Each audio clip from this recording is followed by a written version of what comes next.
Okay, well, welcome everyone. We'll have the meeting come to order at 7 o'clock on Friday, the September 3rd. Let's see. So welcome everyone. First, we'll do our flag salute. Bill Bradley, would you mind leading us? Okay. I pledge allegiance The flag To the flag the flag of of the United States of States of America, America, of America, and and to the to the republic republic for which it stands, for which it stands, one one nation, nation, under God, God, indivisible, indivisible, with liberty and justice for all. for all. Okay, thank you. So do we have any guests tonight? Anyone who, besides our speaker, of course, anyone who hasn't been here before? Just want to introduce yourself, name, call sign? Okay. Anybody who hasn't come to a meeting, say in the last, I don't know, 4 months, just to remind us who you are and that you're okay out there. Oh, that's somebody's TV talking. Any other guests, visitors? Anybody want to admit? All right, well, we still have several people checking in quickly, but Morgan, if you'd like to go ahead and introduce our speaker today. Certainly, certainly, Madam President. Thank you so much. Let me start off here by thank you for being with us tonight, Bob. So, Bob Heil, K9EID, is a sound and radio engineer and is most well known for creating the template for modern rock sound systems. He founded his company, Heil Sound, in 1966, and is well known in the ham community as well. And that company actually went on to create unique touring sound systems for bands like The Who and Grateful Dead. So I can imagine what he's seen. Bob's been an innovator in the field of amateur radio, like I said, manufacturing microphones and satellite dishes for broadcasters and live sound engineers. He's won multiple awards and honors, and in 2007 became the first manufacturer to be invited to exhibit at the Rock and Roll Hall of Fame. Rockin', how cool is that? And in 2014, Bob was awarded an honorary doctoral degree in music and technology from the University of Missouri. So without further ado, we're very lucky to have you. And let's turn the presentation or the floor over to Bob. Okay, well, thank you very much. And I appreciate the invite. I love spending time with clubs. I think this one is number 216 that I've done since 2020 February. When the pandemic started, I could see we weren't going to be able to meet too well. So I started doing Zoom things, never realizing it was going to become this important to all of us, me included. I love sharing the hobby. And we're going to get into a lot of things that maybe you haven't heard a lot of, but it touches you every day. So what we're going to do is we'll start out with just a few things. I got a couple of minutes of how I got into this hobby. I was very fortunate that at the age of 15, I became a KN9EID, and I really took to it quickly. You'll notice on the left, there's a little blue box there with a meter on it. I'd only been a ham for about 2 or 3 weeks, and I built that from an article in QST. It's a 2E26 on 6 meters. I was a technician for 17 years. And the reason I got in at the very start of the largest sunspot cycle, and the bands were open 24/7.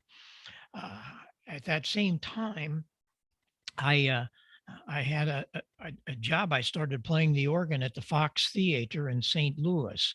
I'd been playing a couple of years before that in restaurants around town, but I got the big job of being the substitute at the Fox and the 4 annual Wurlitzer.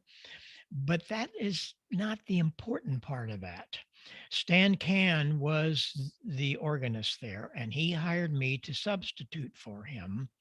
However, he really needed me to help voice and tune over 3,500 pipes from 1 inch to 35 foot.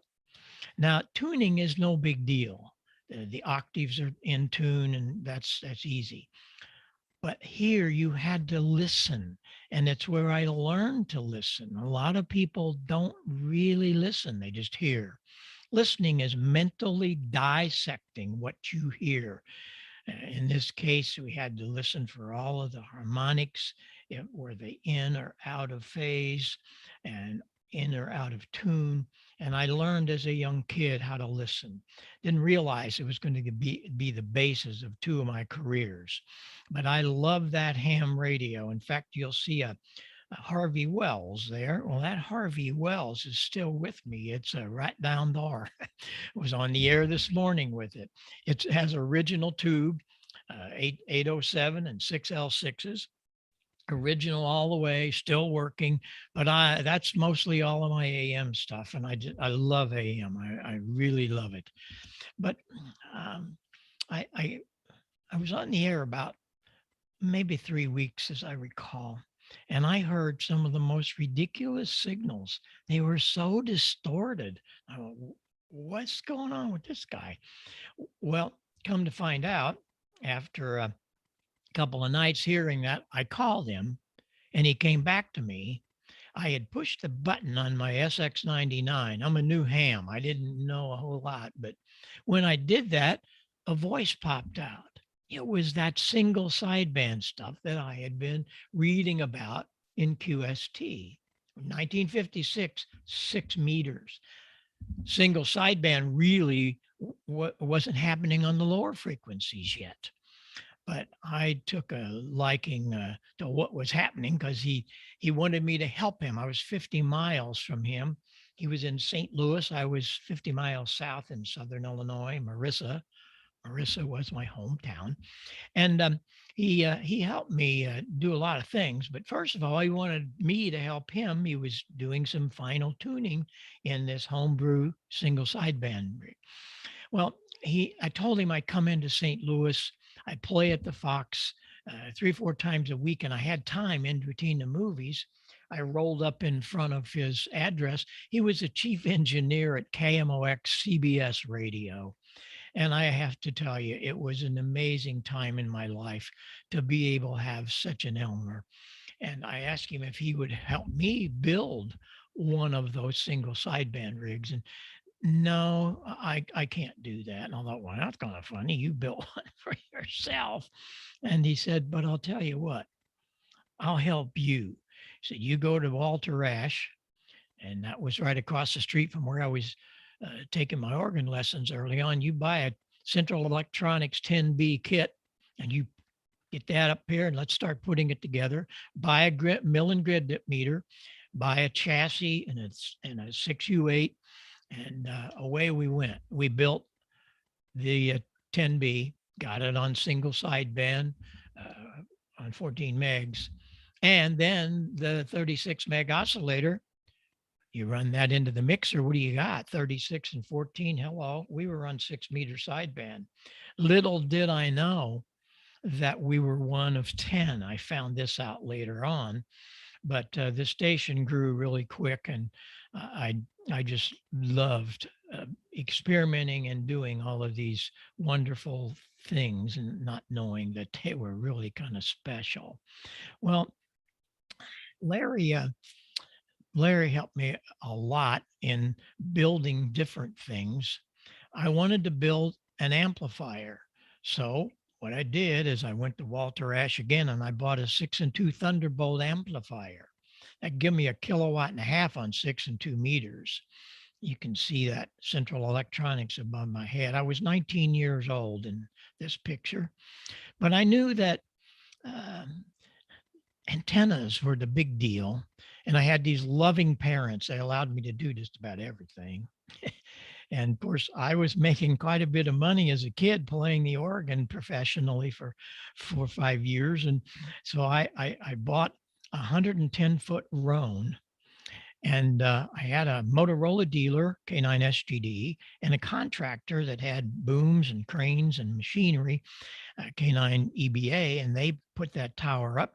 Had a pair of J-beams. There was 16 elements up there on 2 meters, and that was a 36-foot long Telerex. And I learned quickly that this is not how you put antennas up. just to make sure everybody understood. But I learned quickly what was going on. And on the other side of the Victorian house that my parents had that we lived in, they allowed me to put up another tower as a 50-footer with a pair of 36-foot long Telerex 2-meter antennas. But notice one was horizontal and one was vertical. And I know you're all going to say, what's a TA-33 doing on a technician's license? Well, that was a joke. The Motorola dealer, they put that up there. He said, yeah, you're going to need this someday. I didn't know. Well, guess what? I never did. I never used it for many, many years later. But by then I had moved from there. But I got a call from Bob Drake. Drake was of the Drake Company. And he said, you the guy that's got that kilowatt on single sideband, 6 meters? And I said, yes, sir. He said, we want to invite you to one of our club meetings. We hold these club meetings annually, and they're technical meetings. So we'd like for you to bring all of the drawings and the diagrams you can and tell us how you did this. I was hoping that I could get Larry to go, but nope, he couldn't get away from CBS. They wouldn't let him go. Well, a friend of mine, another ham buddy, he had a Bonanza airplane, and we flew to the Biltmore Hotel, where they had taken all of the furniture out of one of the floors. They had the Collins room, they had the Hallicrafter room, they had Carl Mosley, Wes Shum from Central Electronics, the J-Beam company. They were all there in different rooms. To me, they were celebrities because I'd been reading about them in the magazines as a young kid. But it was really something to be able to meet and talk up to a Bill Halligan or a Carl Mosley and so on. Where was this? It was in Dayton, Ohio. It was the first of the Dayton Hamventions. It was held in the Biltmore until 1974 when they moved out to Hera. But this little kid, I was going crazy because I was meeting all of these. To me, they were stars, celebrities that have read about them and so on. And it was a wonderful time in my life because I was learning all of this stuff from them and their equipment. But while I was there, the J-Beam guy, when I walked in his room, we were talking and he had seen my presentation. He said, we'd like to invite you to do a test for us with one of our antennas. Would you be willing to do this? Hey, those not in my vocabulary. Why not? So from London, he sends over a 128 element 2-meter array. And my loving parents, again, there was a spare lot beside our house. By now it's looking like CNN West because we had all these antennas, but I was really having fun.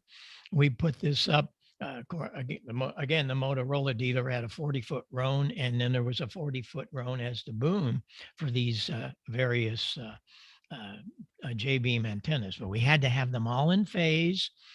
And Joe Hall, K9 SGD, Motorola dealer, he knew a lot about that because a lot of his antennas for his commercial work had a lot of phasing lines. That's really started getting into phasing, other than the phasing single sideband transmitter I had built. Has a pair of prop pitch motors so I could point them to the moon, and we did some loom bounce with Bob Cooper. That's a whole story for a whole nother night. It's a very interesting story because I was one of the pioneers of TVR home satellite. And I also worked for about 4 years to get direct TV on the air. So that's a whole nother story, all because of this antenna and my moon bounce playing around in those young days. But we we had a lot of fun in those days. All of us guys that were we didn't know what we were doing. We were just having a lot of fun. Well, the other part of my life, I had started building large sound system. The Fox Theater had given away some big speaker cabinets. You see them in that upper right corner. Two of my guys were standing on top of those big 16-foot folded horns. And I didn't, I'm a ham. I'm building stuff. I really wasn't into rock and roll. I hardly knew who the Beatles were. And I was just having fun. But people started coming to me because I'd be doing little shows around St. Louis. I built that 30-inch woofer. That's an Electro Voice 30-inch, came out of a Patrician, one of their hi-fi cabinets. Well, many bass players around the country would rent that because it became quite something. Just a few of the scores of groups we toured with. I was with the Who for 6 years, and the Grateful Dead. I did those guys for a couple of years. I invented the talk box for Peter Frampton and Joe Walsh, and on and on and on. Again, that's an entire story. One of my groups, I always like to show this. I did their very first tour, and this was their very first show. That happens to be ZZ Top without beards. And unfortunately now, the one in the foreground there, Frank, he died about a month ago, the bass player. So sad. But I became very good friends with him, and even today. And it's all because of my ham radio. But I got a call one day from Paul Klipsch. Paul was the father of the folded horn. He was the father of the whole hi-fi movement in the late 40s. He had heard about this guy that had a 10,000 watt PA. He called me, wanted to know, you got that 10,000 watt PA? And I said, I do. He said, I want to come and see that. So he flew his airplane up, spent the day with me. I figured he was going to cut me off at the knees, but he didn't do that. It was all day. Why did you do it this way? How come this? Where'd you learn to do this? Ham radio. No, like what school? I didn't. I graduated barely from high school, barely squeaked out because I only went the assigned number of days because I was playing the organ. I didn't professionally. I didn't need the school stuff. But anyway, I got out, but he was amazed, and he took me in his plane, and we went down to his laboratory in his home in Hope, Arkansas. And it was an amazing time for me. Those couple of days, he taught me so much. And Paul guided me to the early studies of the Bell Labs. And the early studies didn't work very well. The telephone system was like quite a disaster when they put it together. Because what had happened, they had two wires started in New Jersey, and it went all across America. And every 50 miles was a relay station that would keep the frequency up, keep the level up. Everything was fine. So when they got to the other end, well, it was all right, huh? Well, wait a minute. They found out that it was not linear. So they put 4,000 scientists at Bell Labs on the project. Like, what happened here? Why do we not understand what's going on the other side? This is a really great demo of that, because what had happened is they didn't take anything into consideration of the human ear or anything else. And this is what it sounded like. There was no articulation. It was all boomy, bassy. What's happening here? Why?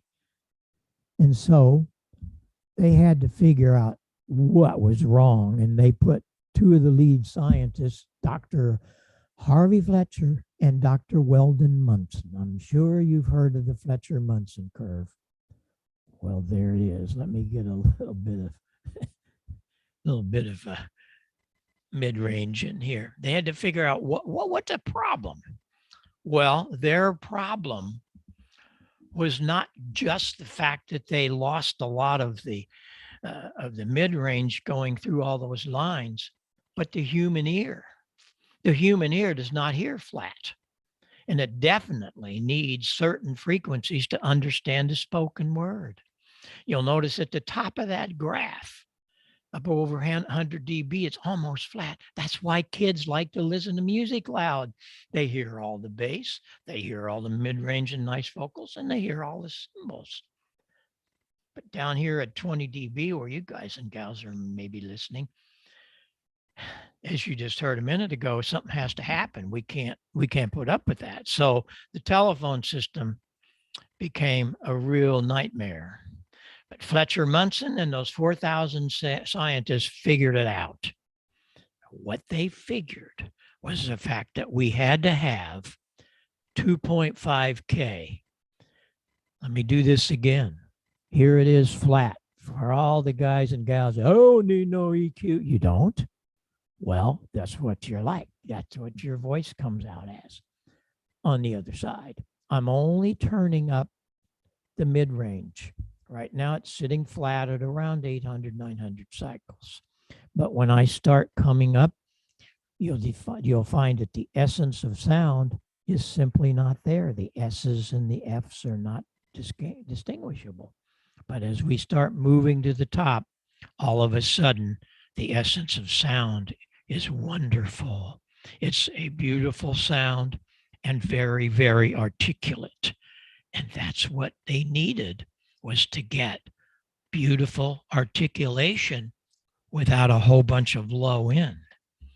And so what had to happen is they had to come up with a way to figure this out.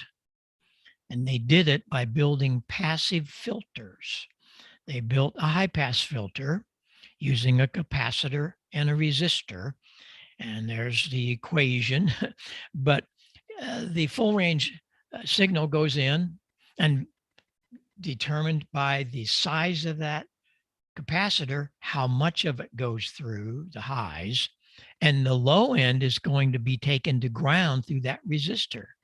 They also built the reverse, and the reverse, the signal goes through that resistor, but the highs go to ground. Now, depending on the size of each of those components, you can guide and shape the audio. Well, that pretty much was where the term equalizer had its origin. It was all these telephone experiments, but it didn't really have much use. There wasn't much going on until a young John Volkman, look how young he was. He was working at RCA, and they gave him a job. At the end of the 20s, motion pictures had talkies, had voice. And RCA was building playback systems for them. And so young John, he knew they had to have some way to equalize. That word really wasn't known at this time. So he used passive RC filters of different values. And he was able to change with a switch network. He had low passes and he had some high passes. And by switching things around, he could determine which one of those filters he would install into the amplifiers. The real interesting part is we're talking 1930, 31, nothing, zero, nothing happened in the equalization world until 1967. Oh, we had a little bit in the late 40s to 50s when hi-fi came in, but they had a really big thrust with equalization. They could maybe roll off the bass a little and maybe increase it. Most of it was all cutting, and they were just simple RC filters, as we just looked at. Well, this is always hard for me to comprehend, and I hope you really catch this. There was nothing from 1930 to 1967 in the equalization world until Langevin. Langevin was a company that built studio mixers or little amplifiers and stuff. Well, they built the very first production equalizer called the EQ 251. And you can see a knob up the top right. There's two of them there side by side. And it has 15K, 3K, 5K. And you select the frequency you want there. You're selecting different resistors, capacitors. And then the slides would vary that. It was crude, but it worked a little bit. 1 year later, the doors really opened. What they had done, and understand this is a company building all kinds of mixers, preamps, and things, never even thinking about equalization. But they were building mixers. And in 1968, I had been doing sound for about a year, but we didn't have very good mixers. And they had come up with this new, called it an AM4. They were modular mixers. There's two of them side by side. I had a cabinet builder in my hometown of Marissa build that wood cabinet for it. Up above them, 2 meters, those 2 meters up there, that's a compressor limiter. But look what's over way on the right side. Understand, there had never really been any equalization until now. And this was the equalizer that was in that that we had built into that console. We were one of the very first sound companies that was touring that had this kind of gear, all because of ham radio. And that's the incredible part of this is people would ask me, where do you get your degree? I didn't have one. My degree's K9EID, okay? But we were going crazy, building lots of big stuff. Everybody, you name them, Jeff Beck and of course the Who and all those guys and Jerry Garcia and the Dead. Those are all wonderful people that we had toured with. And again, that's a whole hour and a half story. And it's quite refreshing to know that those guys are real human beings. And we were really able to make some inroads in audio by helping them. Only because I was able to put some things together, especially that mixer. But in 1972, Daniel Flickinger came with the first parametric EQ. Now, what does that mean? What's a parametric? That means that you are the engineer. You see, with a fixed band equalizer, the engineers figure out that slider is for 50 hertz. The second one's for 150. You can't change those. If you got something in your room at 250 cycles and you want to notch it out, you can't do it because it's not in there. You'd have to do the 150 and 320 and hope that it'd catch it in the middle, but it would take too much out. Flickinger did the parametric. That means you could change the frequency, just like you grab a hold of your ham radio receiver and dial up the band on 40 meters. Here you can do the same thing with audio. You'll notice there's down 500 and you can go up. This one went up to about 15K on the top end, but you could select the frequency, the ones on the left, that's 500 up to about 15 plus or minus. The next one is 3K, and that you can again change that. And the other one is 15K. And so you could change those frequencies. And what was very nice, you could change the bandwidth. That was something that you could never do. With an equalizer like this, all of those parameters were set by the engineers. Oh, they were wonderful when we didn't have anything. But now that we had parametric, we could change the bandwidth, the audio bandwidth. And symmetrics came along shortly after. Every radio station in the world practically has a symmetrics. You see it on the top photo there. It has compression and limiting and de-essers for people who have too many S's in their voice. But it has, as you see on the lower, that's a close-up. There are 3 filters, and you can change the frequency, The first one is from around 50 up to 500, but you can change the bandwidth. You can take that up to 2 octaves, 4 octaves, whatever, plus or minus. The second filter, you can run that from around 200 up to about 6K. Notice it's at 2.5K. Why did I do that? If you were listening, if you're a good student, you know why it's there, because we learned from the 4,000 scientists 2.5 is the golden frequency. I had that son of a gun up at 4 octaves wide, and I had it a plus 12. And then the top one, this again was not for ham radio. We were doing live stuff, with 6K on it. But that was just wonderful stuff. And just about every station in the world has one. I also have one over DAR. There's my symmetrics right there. I use it in all of my transmitters, my AM transmitters especially. It's a wonderful piece of gear. Well, I had been off the air for right at 12 years, had paid no attention. I was busy out making lots of people happy with big sound. I come back on the air and I was stunned. What happened to my great Art Collins audio? I couldn't believe what I was hearing. It's like, what went on? Because this is the kind of stuff I was hearing. I'm going, oh no. CQ field day, CQ field day, I said, wait a minute. What happened to articulate audio? Oscar Kilo, kilowatt. Oh, there were a few out there. Whiskey 0, Oscar Juliet. Yeah. Whiskey 0, Oscar Juliet Yankee. So much of this, and I'm going, what went on here while I was gone? Alpha, Oscar Kilo. I Thank you. Copy 3 Alpha Sierra Delta.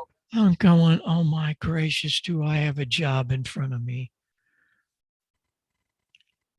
What I did, I had gotten one of the import transceivers. I had never heard of that company before, but they seemed to be the popular one. It was terrible. All it had was mic gain. That was it. And 2.4 wide. That was it. And so what was I going to do? The matching microphone, all that stupid thing was painted the same color. It wasn't very good, but it came in the box, Bob. It's really good. I built an equalizer in 1982. I'd had enough. And so we built the first equalizer for ham radio. I didn't know that at the time, but I wrote an article about it. I had 2 filters. One was at 160 hertz. I figured that out from playing around for about a year on the air every night with some really good audio dudes, and it helped me. I'd be changing components because it wasn't parametric. I wanted to be set. But the top one, where was that? You know where it was, 2.5K, and I could crank it and get articulation. Wow. Well, I wrote an article and I sent it to QST. And it was wonderful what they did. They called me first of all and said, Heil, this is a revelation. This has never been done in amateur radio. This is the first equalizer. Do you know what's going to happen? I said, well, not really. I said, well, we're going to publish this. It's going to be the lead article and it's going to receive the cover award. So you better get ready because people are going to come to you, because I had put my phone number in the article. I wanted to be a DIY. Forget it. I had closed the plant. The plant had been in operation for about 15 years, 7,000 square feet, and about 35 people working, building all the amplifiers and the speakers and all the things for the entertainment touring groups. I had sold it all off. I got tired of it. When punk rock came in, I said, see ya. And so I hired back 2 of my good solder gals, and we started building the EQ 200. It started the whole movement of Heil sound into the amateur radio market. Well, in 1999, I get a letter from Dr. Inouye Communications, ICOM, and he had a picture of his station. And that picture had one of the IC 781s. Remember that great piece? It was the first one that had a scope in it. That was a real CRT scope. And he had one of my equalizers, and he had one of my gold line microphones. And I got to tell you, as a little kid from Illinois, I was freaked out about this. I'm thinking of new radio, and I want to incorporate EQ 200, and I just want to make sure we have all of the right parts and programs. And so with the Pro 1, the Pro 2, the Pro 3, all the way through the ICOM models, right up until the great 7851, the 7610, and the incredible 7300, and this little guy. Wow. You guys and gals have one of these? If you don't, you should get one. It's the best toy in ham radio. It's really cool. It's a 705. It is a 7300. Everything that the 7300 has, including 2 meters in D-star in this little box. Runs 5 watts. And oh, buddy, is it fun. And guess what? Yes, it has my EQ 200 in it. And so I was really impressed and very, very blessed that this was going on, because I discovered that a lot of the guys then didn't really know how to set their rigs. And the manuals weren't clear. So I started we started up a website of Heil Sound. Now it's growing to about 50, 60 pages to help you set your rig. But it's so simple. The manuals are terrible. I don't even understand them, and it's my equalizer. But check this out, how easy it is. The very first thing you do to any transmitter that you set before, when you turn it on, the first thing you do is set the bandwidth, the transmitter bandwidth. You'll notice here, we're going to set it for the rag chew mode, 100 on the low end and 2900 on the top end. Okay, we're there. Good. Now we're going to go up to the transmit base, and we're going to notch it -2. We don't want to add base. We don't want to turn it off. Equalization needs to have nice balance. And then the treble, that's at 2.5K. You're going to punch that up to about +3. And again, listen and monitor better off if you have a second receiver and headphones. That's the way to really do it. But how simple was that? But for DXing, you want the reverse of that. You want to set the bandwidth at 500. I want to notch all of that low end out. I want to put all of my power in that 2.5. So we set the top end at 2,500. And then you go up and you notch all you can out of base. That's 160 hertz. And punch up all the 2.5. Here's the deal. If you really want to get in top of the power pileups and you want to be the head dude, check this out. You think about your RF being air in this little balloon. You opened the equalizer at 2.5K and you rolled off everything else. So you narrowed it up. Now remember, you got the door open. You opened that 2.5 door. And so if you chopped off the low end and you narrowed it up, RF has to go somewhere. Where's it going? it's going to go to 2.5. Hey, you could set this at some other, but you don't want it. The 4,000 scientists told us that. It's so simple. I want to change microphones here a minute.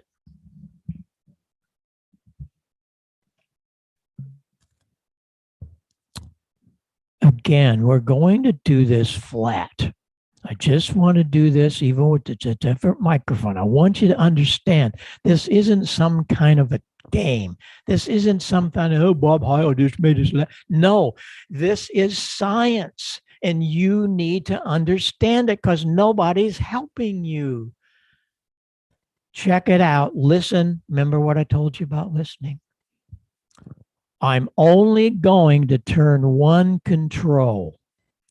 And that one control is 2.5. See, this is a parametric. I can change the frequency. Can't do that with this or your ICOM or any of those. No, it wasn't necessary.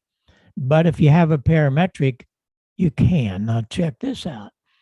As I get up closer to 2.5K, all of a sudden, wow, now the essence of sound is simply stunning, beautiful. Without, if I take it out, the essence of sound is just a mushy. It doesn't have that sparkle. It doesn't cut through the noise. Here it comes again. 2.5 in your face. That's what I want. Maybe not all of it, but balance it out. And it's very simple. But again, you're not hearing and seeing any of this. Well, the couple of years later at Dayton, Dr. Hasegawa comes to me. He came in my booth. I want to do it better. And I'm going, what are we talking about here? Equalization. Oh, well, the only thing about better would be like a parametric. Oh, that'd be good. No, not so fast. What'd be the problem? The problem would be education. What mean? You see, here, I figured out what frequencies they would be, and all you would have to do is increase or decrease those two filters. With a parametric EQ, you ready for this? You're going to have 9 buttons, 9 controls. Do you know where each of them should be? That's the problem. I am on the air a lot, and I hear guys with Yaesu rigs, and I feel so sad because they're in the default mode. Oh my gosh, don't do that. You have the most exclusive thing in amateur radio in that you have a parametric equalizer. You have a Symmetrix 528E sitting before you. And you're in the default mode. You know why? Because you're afraid. Nobody's ever told you how to operate it. If I brought in a 10-year-old child and stood them right here, they know nothing about electronics, ham radio. In the next 60 seconds, they are going to know, just as all of you, how to set those 9 controls in a parametric equalizer. You ready? 9 of them. What are you talking about, Heil? Well, there are 3 filters, okay? 3. We're going to take just one of them. They all are the same in that one is frequency, the second one is a level, plus or minus, and the third is the bandwidth. Frequency, level, up and down, and bandwidth. Is that difficult? No. What is difficult is where do you set it? Aha. Check this out. You'll notice I fuzzed out all those other numbers. I'll tell you why in a minute. The only thing that counts is this. That first filter is going to be set at 200 because we're going to notch it. 3 dB, going to get rid of that low end a little bit. Not a lot, but a little. And it's two octaves wide. Where's the second one? We're going to set that at 900. Why 900? In all of my thousands of shows that I've done, there's something about audio at 900 to 1200. It's a boxy sound. Do this, do that. And as you talk, you hear this boxy sound. You do that to your ears. You got to get rid of that boxy sound. No problem. Second filter, 900 minus 3 dB, notch it a little, and 2 octaves. Okay, you already know where the third one's going. It's going to be 2.5, and it's going to be +8. Yeah. I mean, this is incredible, simple stuff. Every Yaesu from the 9000 to the 101 has that equalizer in it. Every one of them. But they don't all share the same assignment number. We don't care about assignment number. We just grab a hold of those 3 filters and we just go down the line: frequency, level, width. Frequency, level, width. Go to bed tonight doing it instead of counting sheep. That's all you need. You go to my website and we have 50, 60 pages, and a lot of it has to do with the parametric. This is a piece of that. There it is spelled out for you. And the other thing about Yaesu, they have 2 parametric systems. The second one in red is for when you use compression. You have to have a very special second parametric. I do not like, use, or recommend compression. You don't need it. What do you need? 2.5K and balance it out. Now you are going to be on top. It has nothing to do with compression. I'm sorry. Compression just adds a lot of distortion. And as you know, I don't like distortion because I listen to all of that. But we're able with all of those wonderful parametrics to change the bandwidth. And that's so important. So important. And you can go to, you see the red line is a wide one. Bandwidth refers to the difference of the lower frequency and the upper frequency. That's the wide one. The green is narrower and the blue is real narrow. And you just do that and away you go. A website under heilsound.com, under support, is all things ICOM, all things Yaesu, all things Kenwood, Elecraft, and others. Very, very easy to understand. And if you don't, you send me an email. We'll get on Skype or I'll call you or whatever to help you. And I do that. That's what I do every day here, is take phone calls and help guys and gals. Because where else are you going to get it? The manufacturers don't really understand it. I'm telling you the truth, and it's sad. So that's my job, and I love it. Also, there are some wonderful things. If you have an older rig that doesn't have EQ, there's a couple of really cool things out there. Here's a thing from Sergi, UR6QW. He's got a little 8-band EQ. It's wonderful. And it's like $100. And Julius Jones, W2IHY. This is a great piece of gear. I had that one set up and you can see what that rise up there at 2.4. Yeah, buddy. But you see, people don't think about how to set their radios. Even simple things like RF gain. Do you keep your RF gain wide open? Of course you do. Well, you shouldn't. Well, I miss all the signals. Really? I don't think you would. Here it is. You want to set the RF gain down. You don't want to use any preamp on the lower frequencies. And for darn sure, the AGC has to be slow. And we can make a noisy, bouncy signal sound human, almost like FM, just by proper adjustment. Just check this out. See if you can understand what I'm talking about. Mostly just involved in right turn or the 2-meter nest and the 40 and 80 meter nets, and that's pretty much what I'm limited to. I used to be on packets. He's louder.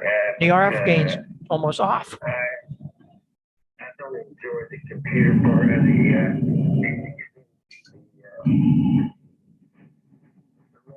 computers at all like we used to. So I don't really have much to say on your question. Very simple. But do you read about this in your books? No. And it's sad because you can get so much more from your signals received just by proper adjustment. And all of them are that way. I got a little thing in just a little bit to even drive that home a little more. Joe Walsh and I have been friends for 50 years. And when I was living in California, I really moved out there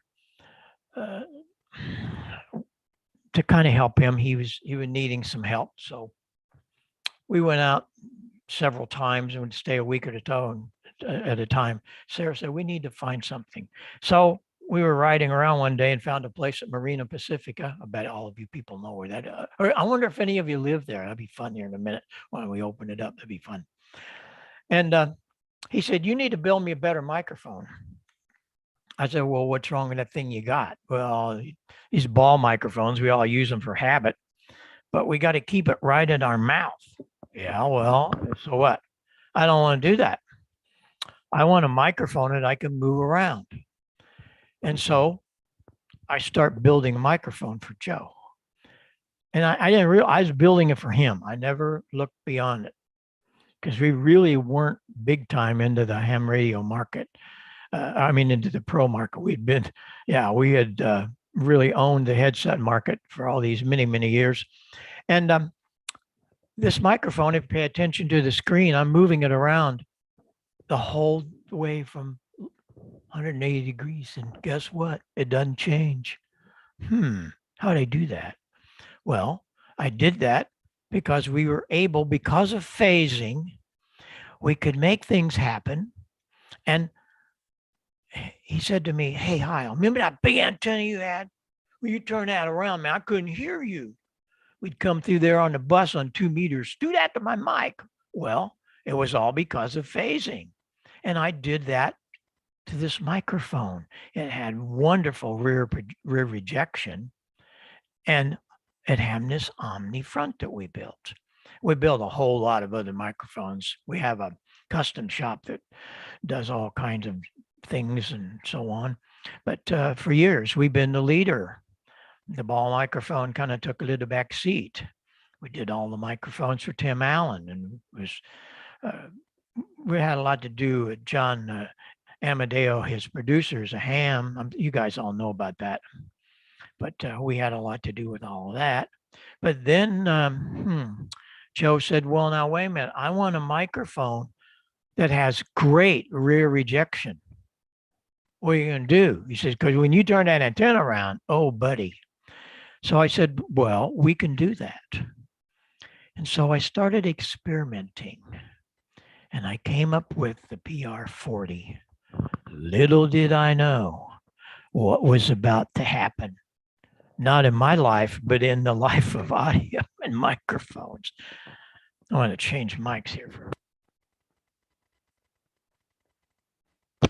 I built the microphone for Joe. I got to watch it because this thing gets kind of crazy. It's pretty heavy on the low end, of course. It's a broadcast mic. I never intended for it to come to ham radio, but thousands of them have. But that's another story here. I'll show you in a minute. The deal was we had to be able to build that wonderful front pattern, which I could do, but I wanted to build a large diaphragm. Nobody had done this. Selector Voice tried and failed. Shure tried and failed. How do I know that? Because their engineers came to me. Bob Schuline was the head engineer at Shure. He came to me in my booth at Anaheim one year after we introduced it. How'd you do that?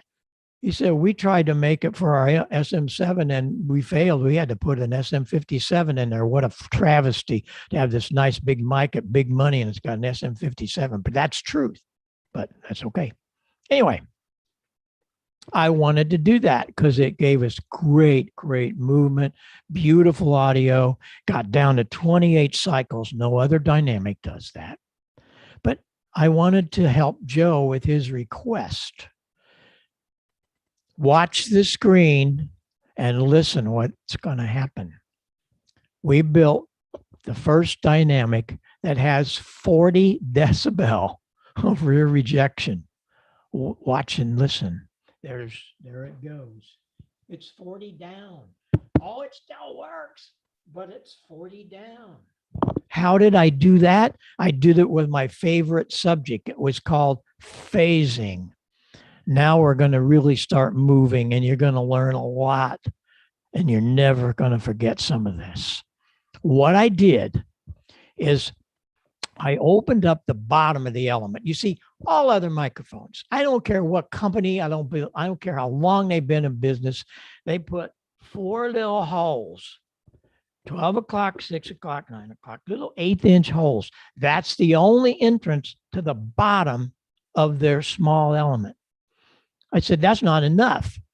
So what I did, I opened up the whole bottom of this 1.5-inch element. Everything else is 7/8 to maybe an inch. That's it. But I opened the whole bottom. So now for 360 degrees, bingo, that's why it's got this incredible rear rejection. All the lows, the mids, the highs come storming up through the panels on the side. It really is an incredible thing.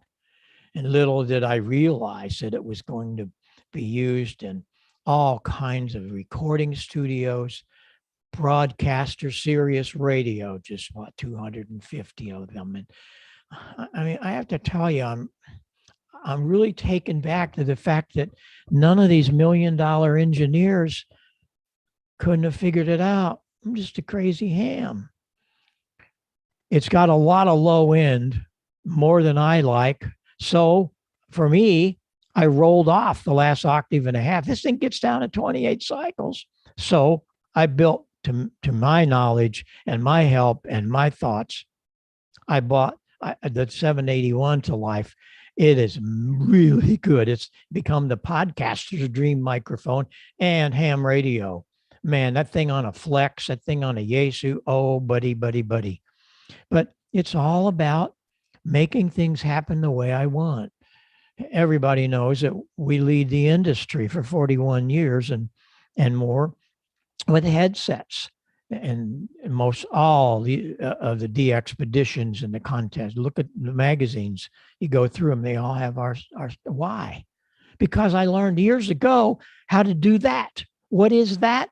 It's what those 4,000 scientists told us should happen. That's exactly what the telephone system looks like. Only my 2.5 is 10 dB, not 6. But again, I showed you a while ago, we open that door, buddy. That's where our RF is going. And it's just so very important that this all happens. But it's all about phasing. What is phasing? Well, if you take 2 signals out of phase, guess what happens? They cancel. If you haven't caught anything tonight or taken anything with you, you will this. Going to unplug this microphone.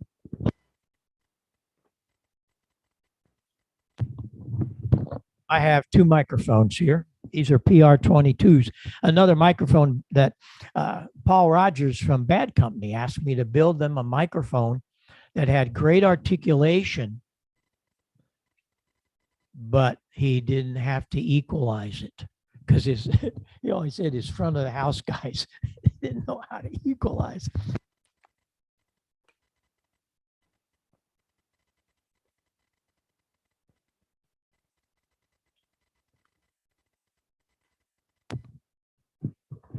Okay, here's a nice little side note. If you were running 500 watts and you weren't making it through the pileups because you didn't know about equalization, you didn't know about the right microphones, you didn't know how to set your radio. So I'm just going to go out and buy a kilowatt. I'm just going to double my power. Really? So I'm going to take my 500 watts, it's going to a kilowatt. How many decibels are you going to gain? 3. I don't care how it's measured, it's 3 dB.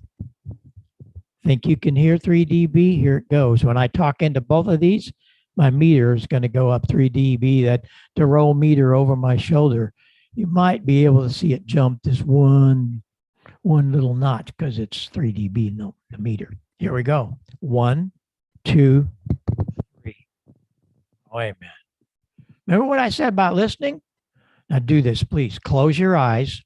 On 3, I'm going to take away 3 dB. That could be a kilowatt. That could be a couple of $1,000. 1, 2, 3. No, the human being cannot detect 3 dB unless you're in some kind of an echo chamber or whatever. Not for what we're doing. I'll give you a little tip.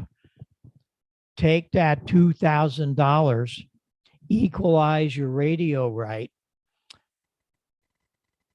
Give that $2,000 to your wife and she can buy more shoes and purses. That's going to do you more good than that amplifier. But man, you can make 10 dB just by equalizing in bandwidth. True. Okay, here comes the good part. I have this magic little plug. I'm going to plug it in. And what we're going to do, I'm going to talk in both of these microphones. Well, big deal. This one's out of phase. This one's in phase. Didn't change it at all. Sound the same. What did we talk about? 2 signals out of phase, cancel. Check it out. When I talk into both of them, oh, they still work. But this one's out of phase. Both of them together, 2 signals, gone. Oh, man. Oh, it's my favorite subject. If we had another hour and a half, we'd really get into it. Don't be worried. I'm not going to do that. Let me change the microphone.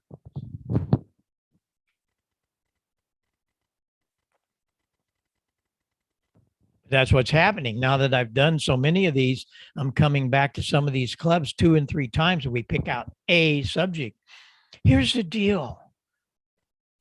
Wes Shum brought single sideband in his Central Electronics gear in 1948. No, it was not Art Collins. He was 6 years late to the party.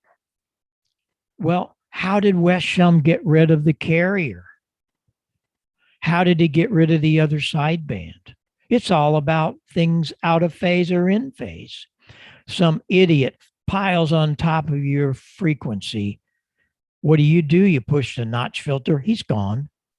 That takes his signal out of phase. He's gone. The Yagi antenna, how does that work? It's really simple.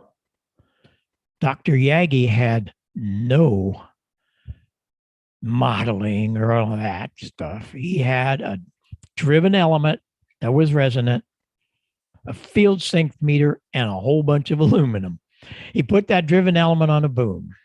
And by many, many, many, many days and hours, by getting the right length at the right distance, he could get gain. Hey, no batteries needed. If he came behind so far, so long, it would be rejected because it's out of phase back there. That's how your Yagi works. I talk about balanced line all the time. And I have whole programs I do just on balanced lines. Why do all of the broadcasters use balanced microphones? They don't use unbalanced. Why did ham radio manufacturers, why did they not take track to that?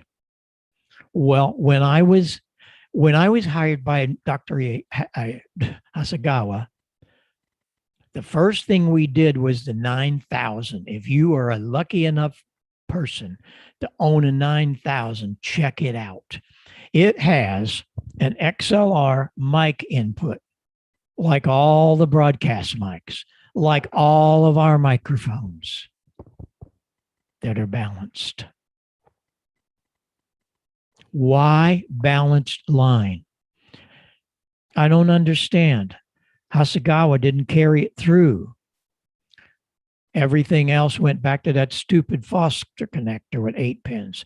But the preamp we designed is still balanced if you know how to secretly wire it. So we have the cable and we have the microphone for all Yaesus all the way through to the 101 that would balance it, keeps rid of RF. Here is one of the most outstanding things you're going to watch and hear about tonight. This is what balanced line is all about. You see, we have a preamp that has a plus input and a minus input.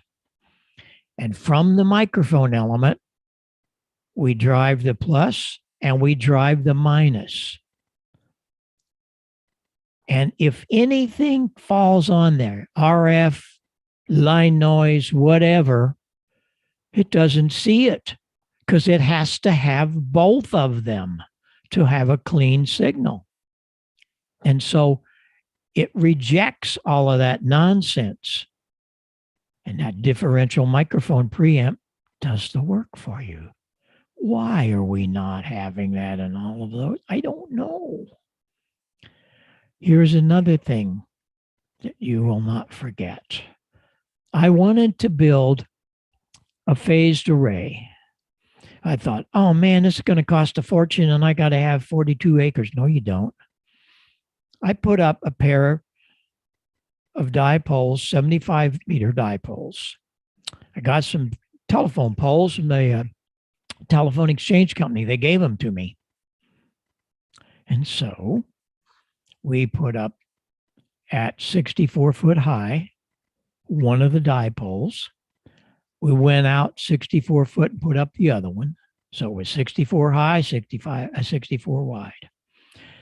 The down lead lengths had to be 126 foot for this particular band. But look what happened. Used those little funny looking coax tees and we connected it all together. And there's this red delay line. I had a remote relay. It's 500 feet from the station, operating station here. And so when I switched it to the left, that's the driven element. So that is going to the West Coast. What's happening to the other signal? It's going, but it's being delayed because it's going to be out of phase. And it rejects everything on the other end. Rotate that switch to the right. Now that becomes the director. And the other one is delayed and it's out of phase. You see, if you didn't have the word phase, time would also describe phase. Listen and watch. This is super duper. We have just completed the installation of a 75-meter phased array antenna. Sorry, I hit the button. We don't want to do that. We want to do that. Okay. We have just completed the installation of a 75-meter phased array antenna system, consisting of a pair of coaxial dipoles mounted atop a pair of 55-foot telephone poles. We put them in an inverted V fashion, and the poles are 64 foot apart. These are 500 foot from the operating position, fed with RG213. In order to make the antennas directive from east to west, we use a delay line of 43 foot here on 75 meters that's switched in and out of the driven element, either east or west. The down lead length is 126 foot. We take all of that coax, the down lead length, the 43 foot phasing delay line, and mounted them in a container, one of the plastic container boxes that we actually buried, and just the top of it shows. It's all sealed, so it's waterproof. But that's the way we get to switch all the components from 500 foot using one of the Amatron RCS 8V remote switches. It really works well. Take a listen to how we can get at least 10 to 20 dB difference east to west. Like a lot of people do. Mine's usually 3 inches or so. That's just after you done mow it. And I know, probably, we get a dry day. I'm going to have to lay out there and mow. That's just all there is to it because, if you leave it that high, when it starts growing in it all, it gets looking ragged pretty quick. So it's to that point now, and The system really performs on weak signals. Take a listen as we switch to the direction they're coming from. Also note the preamplifier makes no difference on 75 meters on this signal. The preamp will, of course, make the meter read higher, but in many cases, the preamplifier does not cause the weak signal to be more readable. Check it out. Hey, Sue. Well, I see they introduced display on it, and that is their form of portable. What that is, you wire to your computer. That was a great demonstration of that preamp didn't make any difference, did it? Meter went up. I don't care about the meter, but that system works so good and it costs very little to do. I used the Ameritron switch network. I also had I used DX Engineering on the 40 meter one. And I don't like rotary switches.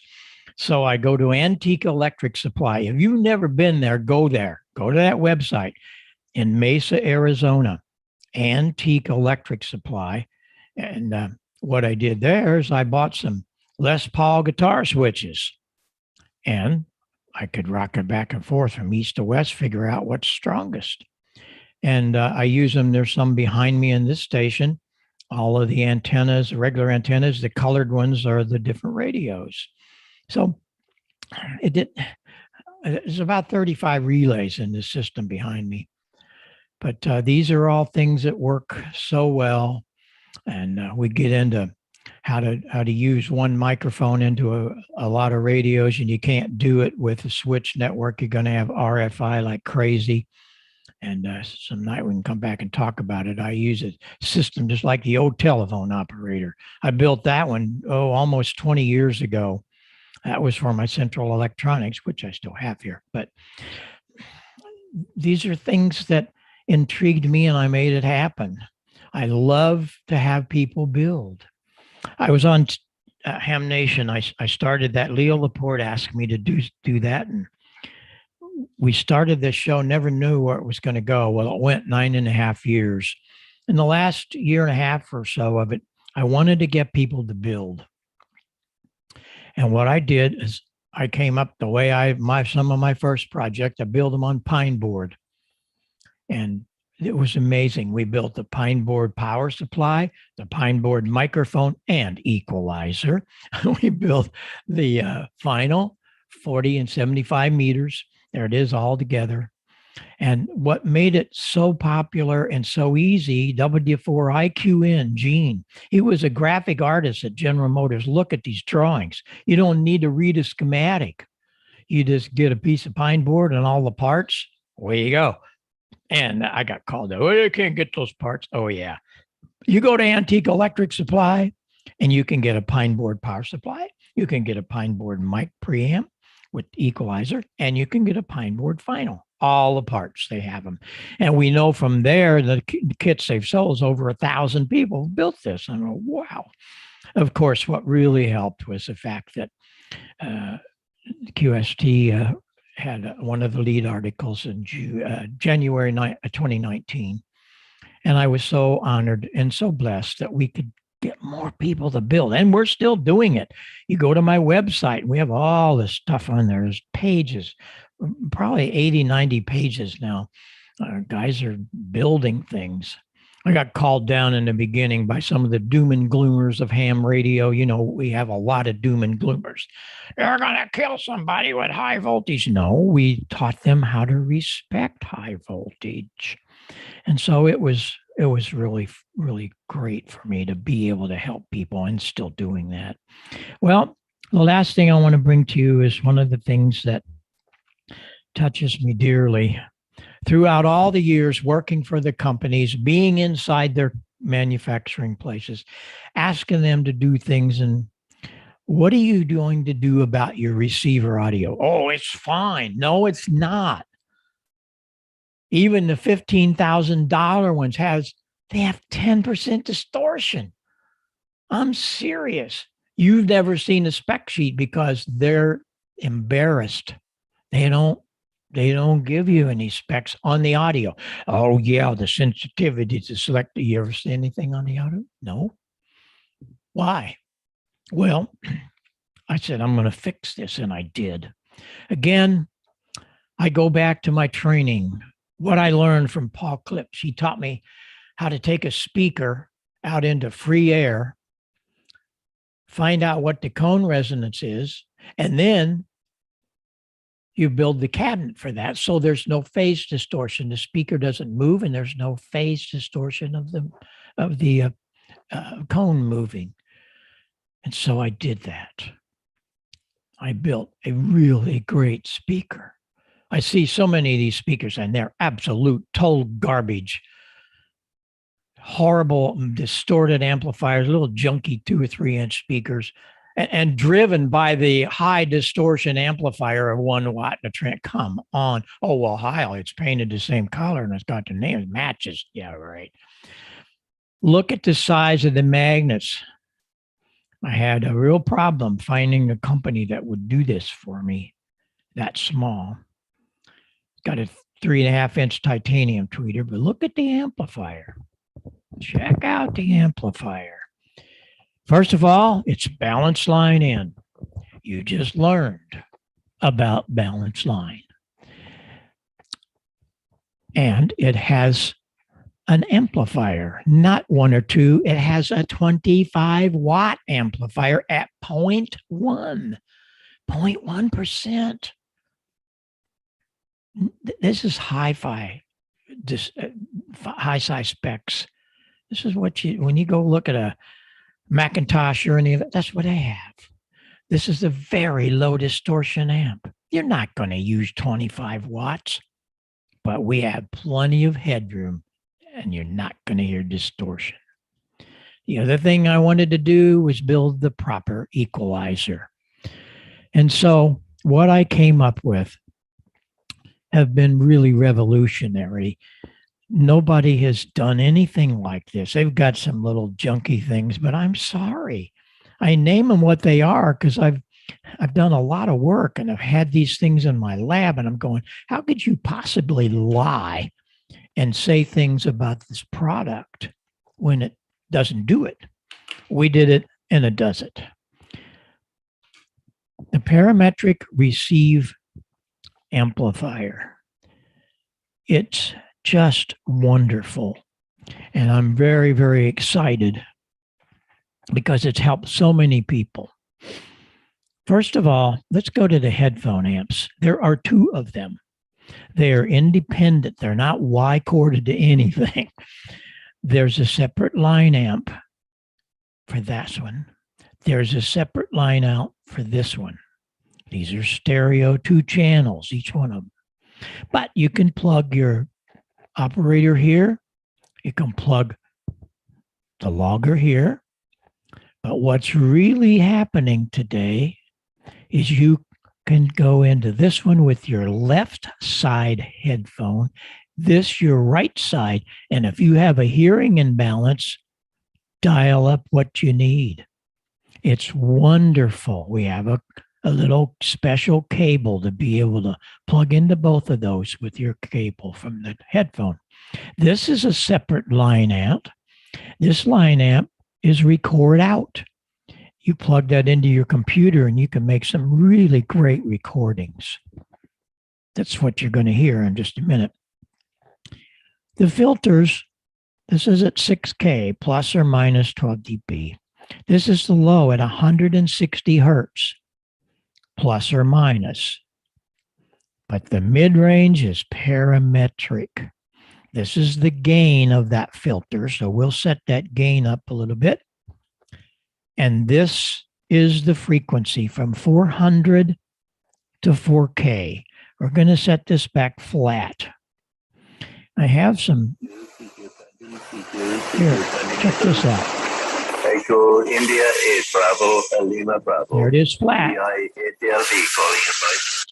Here are a couple of usual single come back to sideband that. signals that are mushy and bassy, difficult to understand. So you can add some speech articulation just by adding some 2.5 mid-range. Here it is flat, the way you hear it. Meter, a sideband, but they're just not, it's not the same as a rig built, just for 2-meter sideband. The receivers will never compare. So it's kind of nice that, again, ICOM technology. That wonderful 2.5. Which was the worst Flat. paid in the area. They gave me 5 years seniority, but I was basically starting at the bottom. So many times people who spend 20 years in the Navy or whatever the military is and retire, people say, well, you got it made. No, you don't. Here's a guy that's got a D104. A D104 is all highs. There's nothing under 600 hertz. And you don't like to listen to all those highs on somebody's signal? A minute, so Put some lows in it. speeded up the tape, and sure enough, I can copy it. Here it is flat. A lot of fun the other night. I thought, well, I wonder if I can copy that. Put some lows in it. At about 30 words a minute, and so I speeded up the tape, and sure enough, I can copy it. Now, this is all flat. Pay attention. This is where it's worth everything. It's the way you hear him. Echo India 8 Bravo, Lima Bravo. ARALB. Back to flat. For Sierra Germany. Hope I have it right. Very good radio from Ireland. Lima India Alpha Mike, over. Hello, CQ, Sandy, CQ. Echo India 8 Bravo, Lima Bravo. ARALB calling about. No way to argue with this. We all need it because we're all getting older. What really happened to it that I didn't bank on is so many of these are being sold for televisions, me being included. Our television in the other room has a parametric receive system on it. I can finally understand some of the words. And my hearing isn't terrible. It's just these television stations, they don't understand anymore. But this is it's a miracle box. And we're so proud that we're helping so many. I get phone calls from people just telling us about, wow, what are we doing, So I hope that helped you. And anytime you need any help to get some of it happening, that'll do it. Really does work. All of this, a lot of this stuff is in the book I wrote. I didn't write it, I compiled it. It's got a lot of things from Paul Klipsch, my friend at KMOX, Larry Burrows, people that helped me learn how to build, and all these things are in this book. We have a lot of clubs buying them, lots of them, and they give them through their license ease it there in their classes. Go to the website. You can download this. It all starts at the microphone. A lot of information about the microphone. And we're just really happy that things are evolving in amateur radio, that we can do things like this. These meetings are essential to me. A few years back, as I told you in the beginning, Heil Sound was invited, and we're the only manufacturer in the Rock and Roll Hall of Fame. That mixer behind, we built that for the Who. Quadrophenia was the only quad sound system for arenas, and I built that in specifically for Pete Townsend. Pete was a wonderful guy to work with, and we stay in touch with him. And the back side of that had the mixer for ZZ Top we built, and the first talk boxes in there for Joe Walsh and for Peter Frampton and so on. So it's all about ham radio. There's so much to it. My life has been wonderful because of it. And to end it all, we received an honorary PhD for music and technology. And golly, here's a kid that barely made it through high school. But I hope some of this was meaningful to you. Always remember, I am available. Send me an email. Don't be shy. Don't have something not working or whatever it is. Ask me a question. I'll help you. It's what I do. I built this lab. It really is a station lab. All of this stuff you see behind me, that's where I develop all this stuff. I just came up with a new one that ICOM wanted me to come up with, and it's an adapter for the 705, so we can have headphones and microphones into the 705, and we're just into production of this, getting into it. And but this is where I do it. That yellow headset you see behind me, that was one that we needed to do for the people doing backpacks. And we already have a headset for the 705 in this little guy. I never did get into handy talkies with equipment for them, but I just got appalled that they're terrible. The headsets and microphones, you got to be kidding me. So I did something about it. For $50, we can make a real live headset. And all of that stuff's available from my HRO and all the dealers that carry our stuff. And we're so excited that we can bring these meetings and hopefully help you. That's the whole deal. Does anybody have any questions? I sure hope so. And if so, I can answer them. And I'd love to see what you're doing in your world.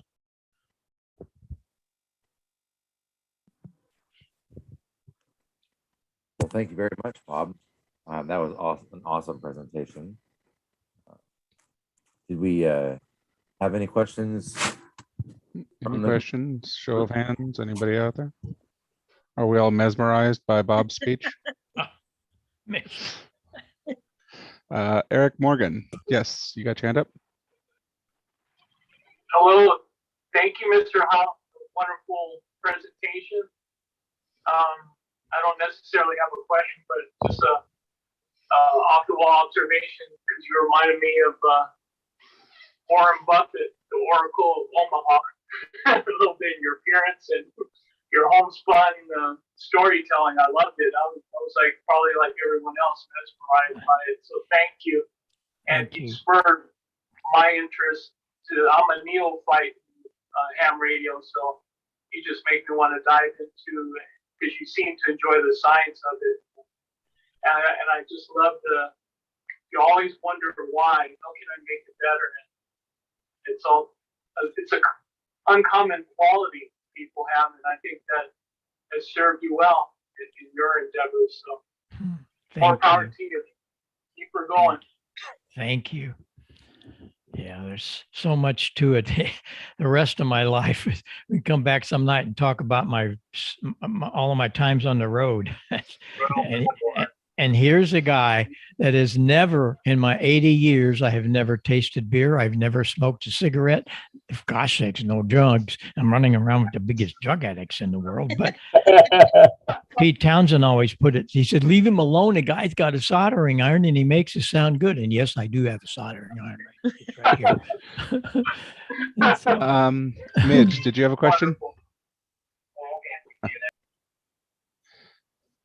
My friend Midge here. Yeah. She's hey, muted. She is. Unmute yourself, Midge. I'm sorry. I am so happy, Dr. Heil, to hear you talk. I love that you give recognition to all the people that helped you. And you are one of the greats, and we are so thrilled that you told us all this information. I'm listening, and we have it taped so we can re-listen to it. Okay. You are our hero for sound. Thank you. Thank you. Look forward to visiting with you guys again. Leisure World. My God, how many times that I passed Leisure World in the years I was out there? I didn't know you were there. I'd have come and visited your club. My goodness. Went to lunch. Yeah, there you go. Yeah. Let's see, Nick. Oh, sorry. Has a question? Does anybody live in Marina Pacifica? Nope. No. Okay. Okay, Glenn, you've got your hand up? I do. Thank you. Great presentation. Very much appreciated. I come from the world of audio video and selling parametric equalizers back in the 80s to people. It was just wonderful on the consumer side. But of course, up until tonight, I never thought about changing the levels of the stuff in my ham radios. So I was going to spend most of Sunday cleaning the house, but I think I'm just going to do about an hour and a half of cleaning, and then I'm going to start screwing with all my radios. So thank you for that. What kind of transmitters do you have? I have a couple of Kenwood commercial units that I'm able to mess with a little, and then I have Yaesu 8800 that I'm going to go look on. I'm sorry, 7800, 78, 88.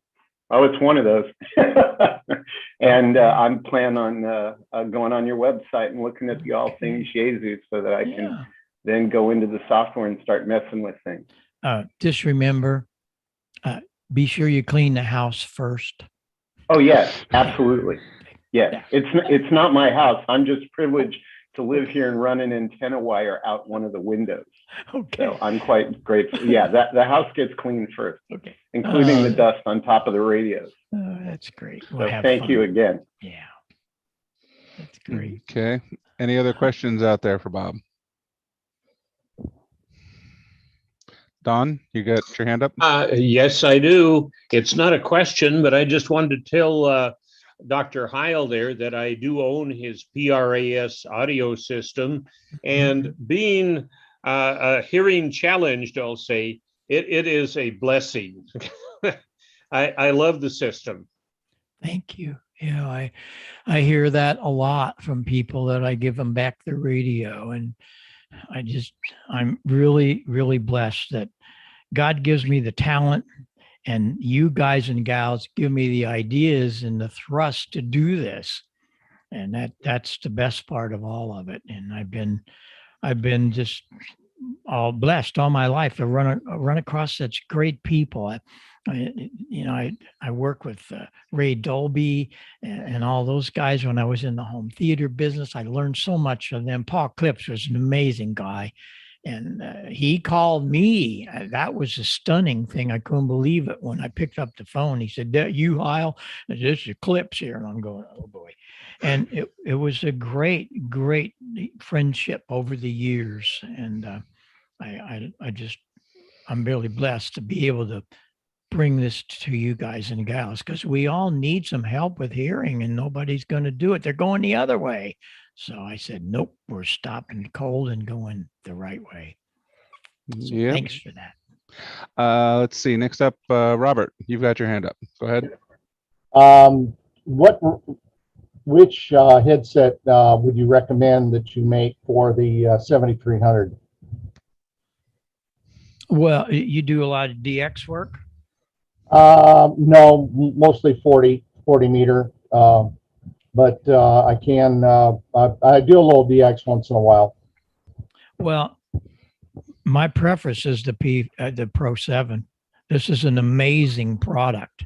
It's not just a headset. I saw some companies a few years back starting to try to copy the David Clark thing, and they didn't do a very good job. So I said, we're going to do this. And I put all the things in it that people ask me to do. Things like a balance control. If you have a left side, right side, and one is, you need more gain on one side or the other, you can balance it. I put a jack here so that you can have your logger plug into here, or like on a field day or something, you want somebody to listen along, you don't need a bunch of Y cords. You plug them right in here. And then comes the really good dude. I've been doing this for about 12 years, where it's a phase reversal. And you'll say, what's that? How do you do that in a headset? I learned this from the years that I was very blessed to work at Skywalker Ranch. I was quite a monster in the home theater department when it started.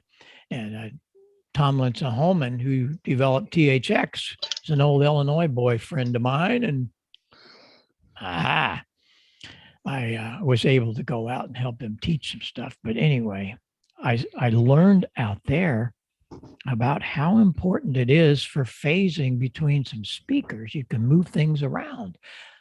You ever think about this? I'll give you something to think about when you go to bed tonight. You have a DVD player, you have a Laserdisc player, you have a satellite receiver, a cable box. It has a red and a white, 2 left and right outs, right? You plug it into your receiver. How are you getting 4 and 5 channels out of that thing? You ever think about it? You only got 2 wires. Or where did it all come from? And it didn't wake me up till I watched it happen one day. We're at Skywalker, and here's this 50-piece orchestra, 2 great big microphones over all of it, doing left and right. Then they put Harrison Ford in a glass booth in way over there. And they had another guy back here in another booth that had a whole bunch of things that he was making noise with. What was that all about? That was, of course, the dialogue. And this was all the sound effects. When you put them all together, you had left, right, center, rear. But I only had 2 wires. How did that happen? They were out of phase from these guys.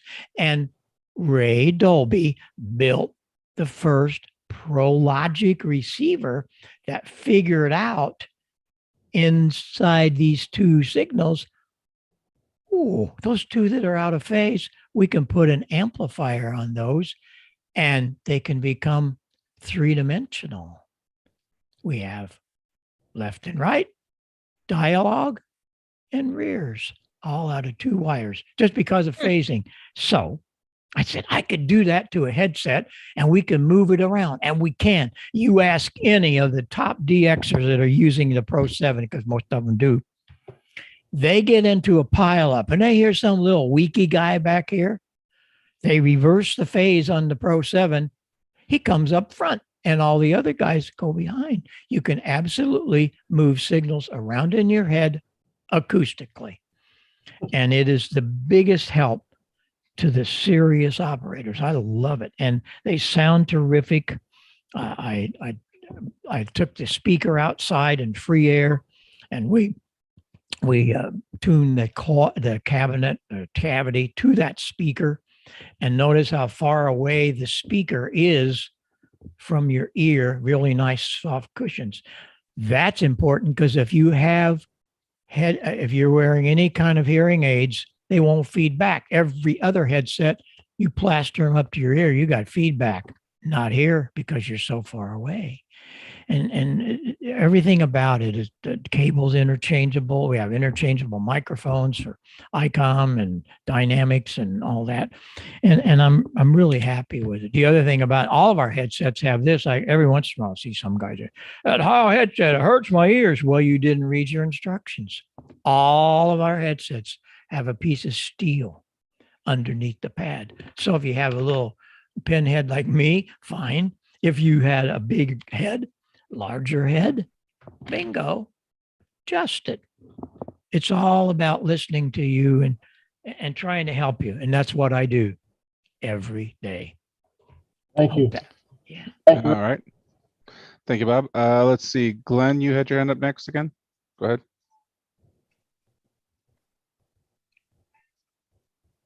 I did. Thank you. I just wanted to share something. So when at the Consumer Electronics Show, when it used to be in Vegas, in the D, all the audio were in the D rooms. This is a joke that some of you may understand, some of you may not. But I won't explain it tonight, but I'll definitely tell it. I know it will get some appreciation. So Dr. Bose and Matthew Polk are walking down the hallway and they bump into each other in the hallway at the D rooms. And Matthew Polk says to Dr. Bose, "Hi, Dr. Bose, how are you?" And Dr. Bose says, "Fine, Mr. Polk, how are you?"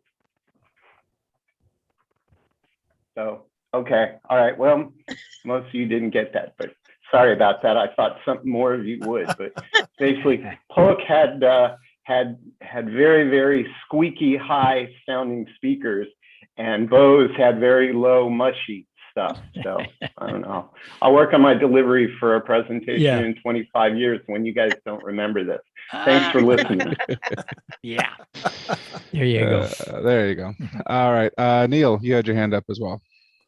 Hi there. Bob, I just wanted to just give a word of thanks to your company.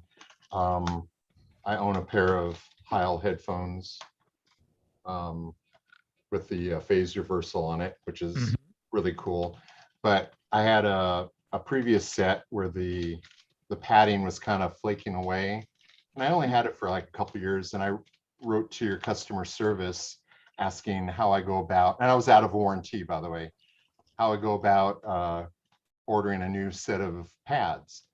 And they didn't write back to me. They sent me a brand new set of headphones, which I have right here. Yeah, that's And right. I just wanted to say thank you very much. Yeah. You have a really, really cool company. Donna's been with me for 26 years. She solders like crazy because everybody does everything on our plant. Even me, even Sarah, my wife. We all solder. We all pack. I packed a bunch of microphones today. And I mean, we all do everything. And she is something. She's my service director. She's been with me so long. She knows more about some of the stuff than I do. And she really has a lot of passion. She's not a ham, doesn't want to be a ham, but that's the kind of thing I hear constantly about things that she does. If she feels that something should be done, and she does. So anytime you have a problem, you call and ask for Donna. She'll help you. Thank you. Thank you. All right. Thank you, sir. Yeah, I just wanted to put out, I recently upgraded my home audio to a clip system. Oh, the sound is so much better. You lucky dog. I got it at a yard sale. I was surprised. No. Yep. No. 2 tall speakers, a 10-inch forward-facing sub, and a 12-inch downward-facing sub. Oh boy. Oh boy. That's great. You're going to really enjoy it. I can't wait to hook it into my ham radio so my wife can start listening. Well, now you have to do something before you do that.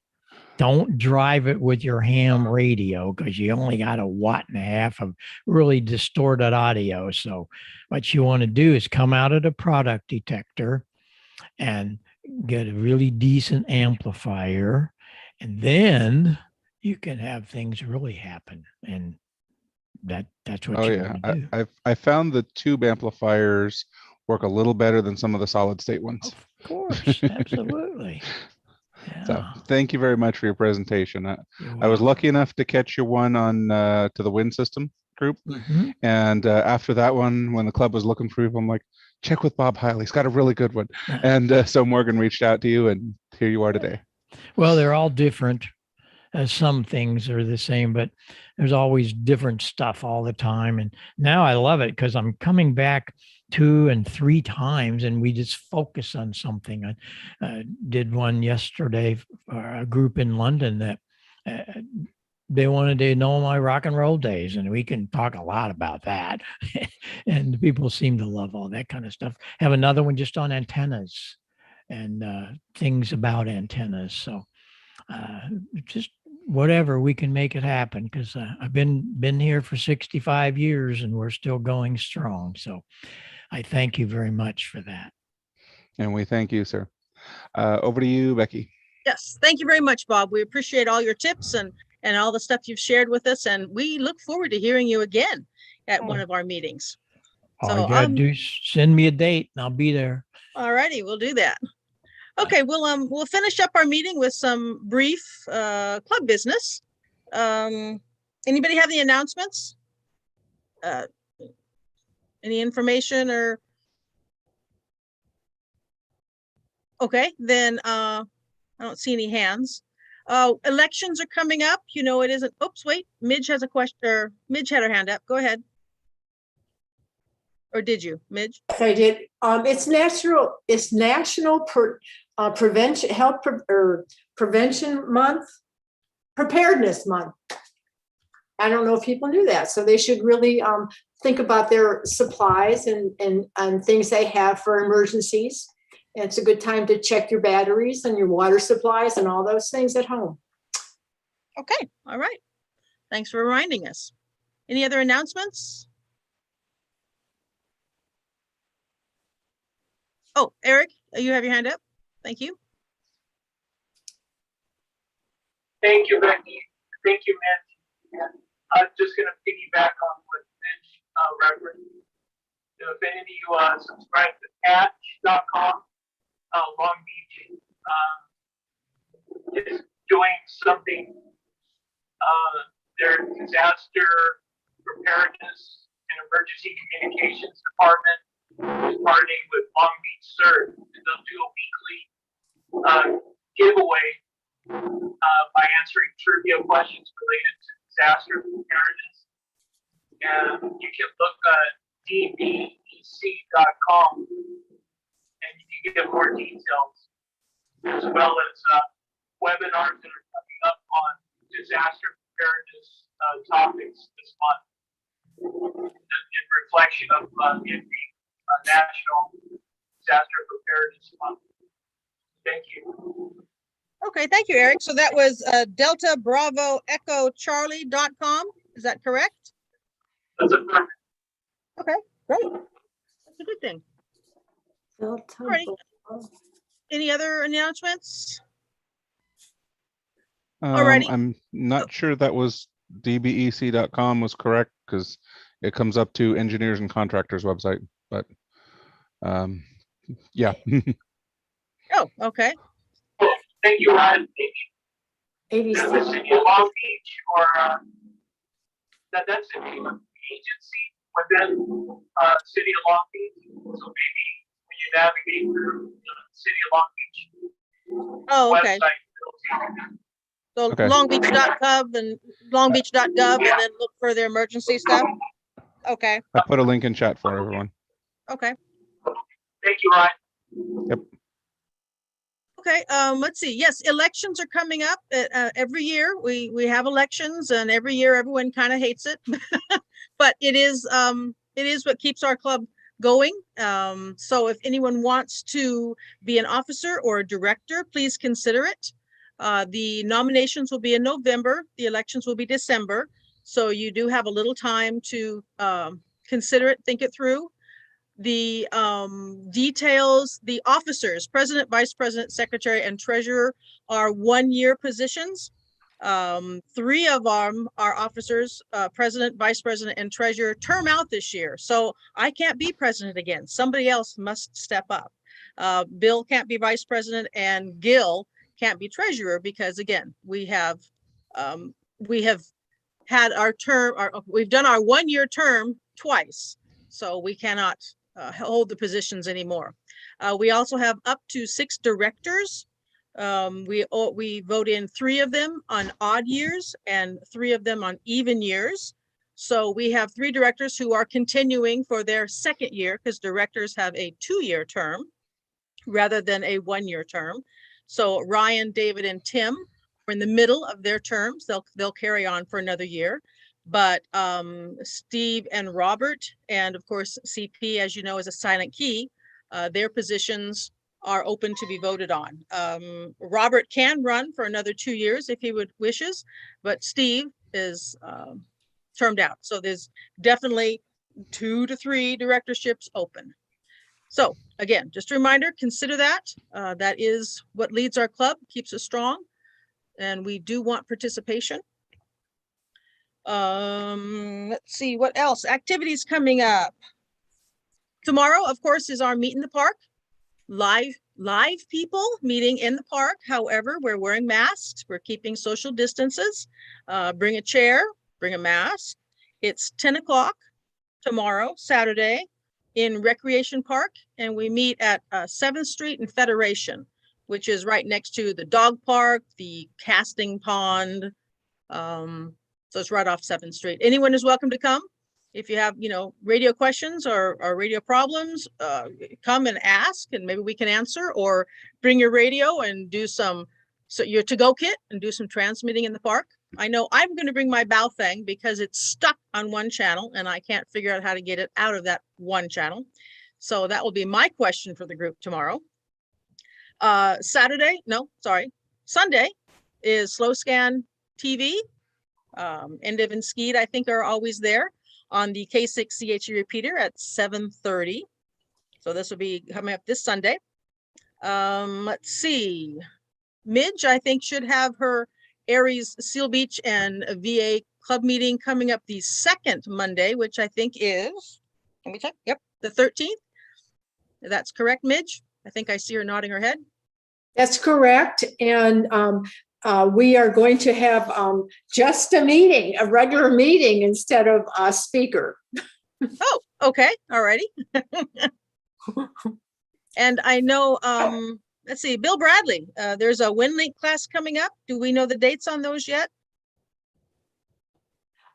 If Bill's not here, it's October 8th.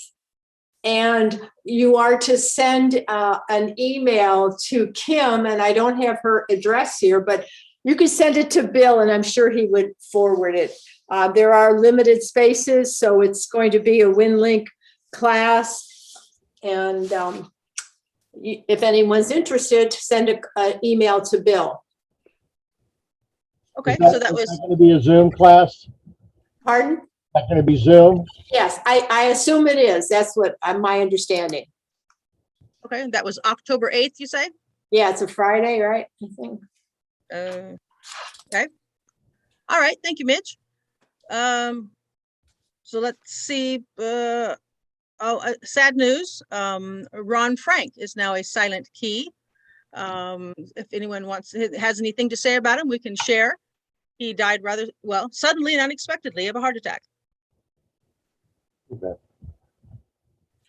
Did anybody want to say anything about Ron? No. Okay. Anything else? Any other?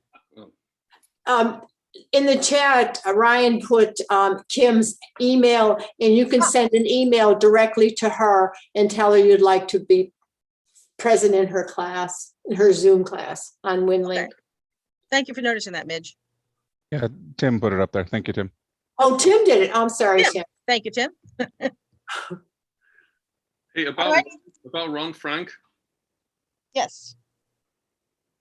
I didn't really know him that well, but I mean, he was always at club meetings and, our events, and also testing. He was always reliable with testing. I mean, I think Richard could testify to that. But all I do. Yeah, I mean, he and I would chat, here and there. He and I kind of agreed a lot, politically, which would wind Robert Harwick up, but that's okay. So him and I had some good. We had some good times. Anyway, yeah, he and I had some good conversation and put the worlds to rights. But all I know is he was actually a captain in the U.S. Army. He was actually an officer. Wow. So during the Vietnam era, I think he was a Vietnam veteran, and then he also was an airline pilot. I believe he actually was a captain. Yeah, he was. He flew Boeing 727s, if I remember. He told me he was also a flight instructor for the airline. I think it was Delta, but don't quote me on that. But he had an interesting, life from what I can tell. I don't think he ever married. Don't have any children, from what I know. But yeah, I mean, that floored me when I heard about it on Monday. I did not see that coming. Not at all. Thanks, Becky. Mm-hmm. Yeah, from what I understand, he didn't care for funerals, so there won't be a memorial service for him or a funeral service from the family. But I think they are planning something, since he was very active on the USS battleship Iowa. I think they may arrange something, but it's not scheduled yet. So we'll keep eye out for that. And also, as I understand, he had 2 cats. And so if anyone wanted to remember him, with a financial gift or anything, that send it to the Pet Foundation. I can email that out. I don't remember exactly where I found that. It was, this information came from John Olson and the USS Iowa group. Bob Grubik has his hand up. Oh, go ahead, Bob. Trying to unmute here. Yeah, Ron was a Morse code aficionado. He stayed with the straight key for a long time. I would encourage him to use an electronic keyer, but he wanted to master the straight key. And he changed his call sign to N3HI. HI is the way you laugh in Morse code. You know, it's not LOL, but it's HI. It sounds did it, and that was his call, N3HI. There's quite a bit of information on his QRZ page, if it's still there, biographical information. And what NDAF said was true, or is true of Ron. He died suddenly, I guess, of a heart attack. So that's always a shocker to people who know someone like that. Ron was active for a while on the battleship Iowa too. He was a station manager, so he was always at our club meetings here. He would cut out a little early, but you'd see him.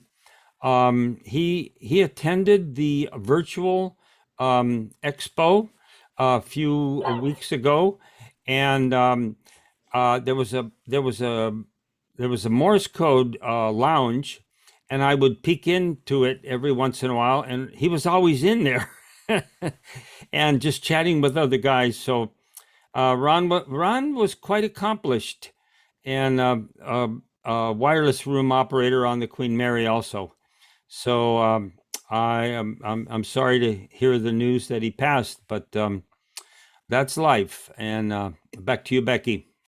Mm-hmm. Yeah, I found the notice. I guess he had 2 cats that he loved very much, and so any donations that his sister Tammy recommends be sent to the Pet Assistance Foundation. That's here in Long Beach, 555 Suite B, East Artesia Boulevard. So, anything else about Ron? I know that he was just always, he came to all the events. He was always around. I found him to be quite quiet, but he was always there. He always supported the group and the club and the activities we had. Anyone else? Nope. Okay. Any final announcements before we sign off for the night? Okay. Our next meeting is, the general meeting is October 1st. So we will see you all then. Again, it will be a Zoom meeting. Right now, we're still planning to continue the rest of the year as Zoom meetings. So if that is all, then we will sign off. Oh, wait, no, Richard. Do we have a speaker for next month? Not definite, no. Let's see, next month we were considering Gordon West, but it's not definite. Do you have? We have a couple prospects. Yeah, but nothing definite. Yeah, do you have a suggestion, Richard? No, I just want to get it on the website a little earlier this time. Okay. And that was my fault for delaying, but it is there. So, Okay, we'll try to get that information to you sooner. do you need any help with Gordon? Who is contacting Gordon? Do you remember? I was supposed to this week, but I got called into stuff at work. I haven't yet. I can, or if somebody else wants to, they're welcome to. I'll do it. Okay. Okay, sounds good. Or I'll have Sandy do it. I have to call him on something else anyway, so. Okay, well, either one. Maybe Okay. 2 people call him for the club. It'll be more likely to get him. All right, then we are adjourning the meeting at 8:59.